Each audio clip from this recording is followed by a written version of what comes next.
be speaking to President Putin on Tuesday.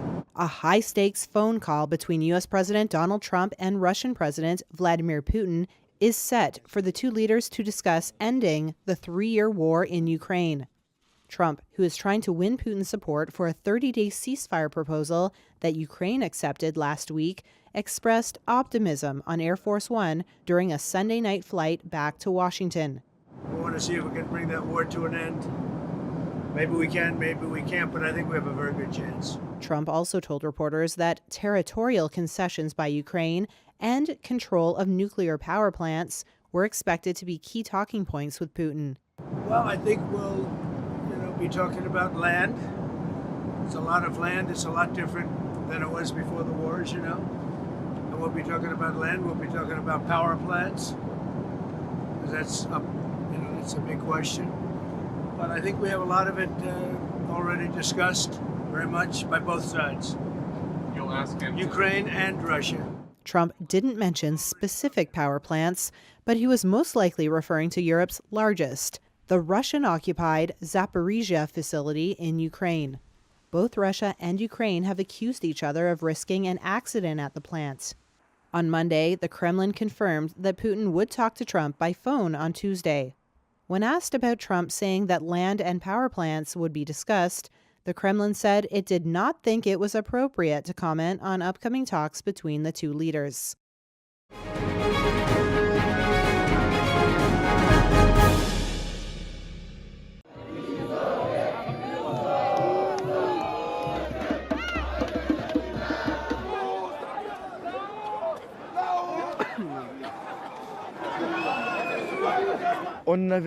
We had no place to go.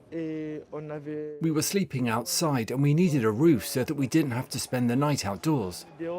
Because this winter has been really cold here. So we had no choice but to occupy the Gate Lyrique.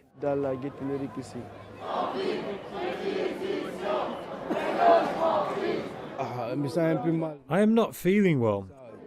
A country like France that has colonized your country, Guinea, cannot treat you like that. Even though we are immigrants, a country that has colonized your country cannot do that.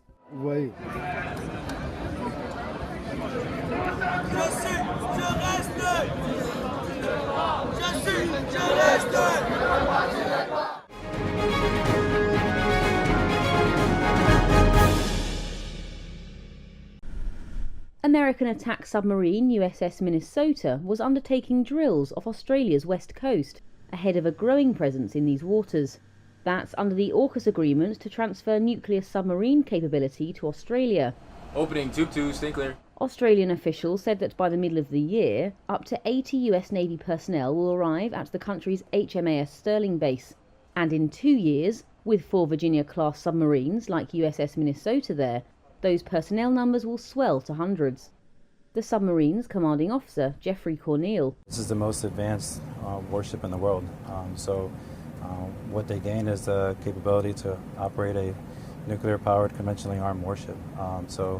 The things that this brings to our Navy and to every Navy, that has nuclear-powered warships is significant and allows us to operate with essentially unlimited endurance, just limited by food, and be able to do all of the things that our country asks us to do at any moment. The Virginia submarine program has been exempted from US President Trump's Pentagon budget cuts. A top administration official said the attack submarines are, quote, absolutely essential, both to make defending Taiwan viable and to fulfill its obligations to Australia. Under AUKUS, Australia's most expensive defence project, Australia will buy 2 used Virginia-class submarines next decade and build a new class of nuclear-powered submarines with Britain to replace its ageing diesel-powered fleet. US Navy officials said in preparation there are 115 Australians in the US nuclear Navy training pipeline or on Virginia submarines, plus 130 training for nuclear submarine maintenance at Pearl Harbor in Hawaii, US.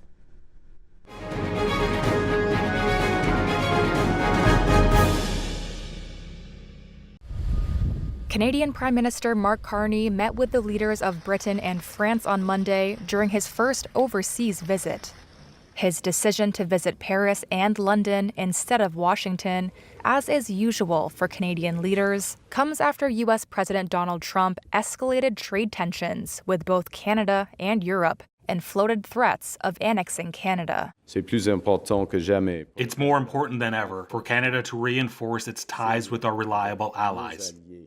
Carney met with French President Emmanuel Macron in Paris before heading off to London to meet with King Charles and British Prime Minister Keir Starmer. I, Mark Carney. Carney, a former central banker, became the leader of Canada's ruling Liberal Party this month by depicting himself as an outsider with a history of tackling crises.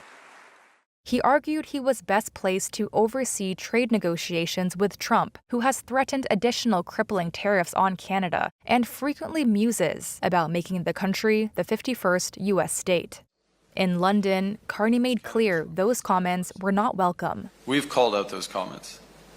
They're disrespectful, they're not helpful, and they need to stop before, and they will have to stop before we sit down and have a conversation about our broader partnership with the United States. Carney has yet to speak to Trump, and the U.S. president has remained silent about his appointment.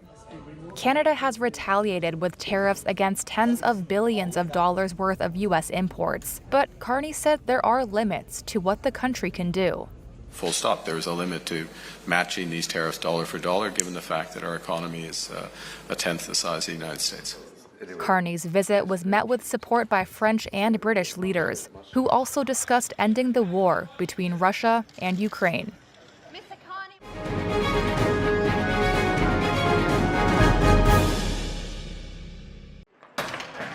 Anger boiled over in North Macedonia on Monday as people smashed up a pub said to belong to the owner of a nightclub where a fire had killed dozens the day before. The blaze broke out during a hip-hop concert at the Pulse nightclub in the town of Kokani at around 3 a.m. local time on Sunday, when sparks from flares set a patch of ceiling alight. The incident has shattered the town of 25,000 people 50 miles east of the capital, Skopje. It brought thousands of people to the central square on Monday, who mourned together and comforted grieving families.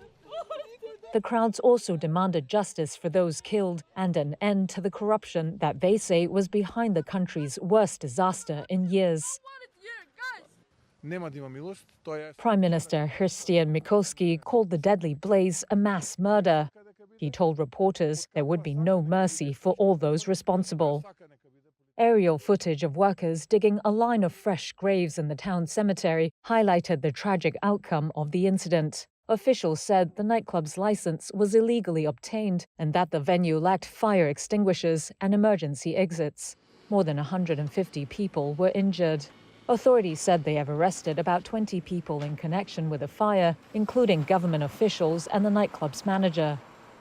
People who were missing loved ones queued outside the hospital to give DNA samples on Monday in case their relatives were not immediately identifiable. This man who lost his son blamed the club for having no regard for people's safety. Young lives are gone, he said. Who will give me my son back? No one will.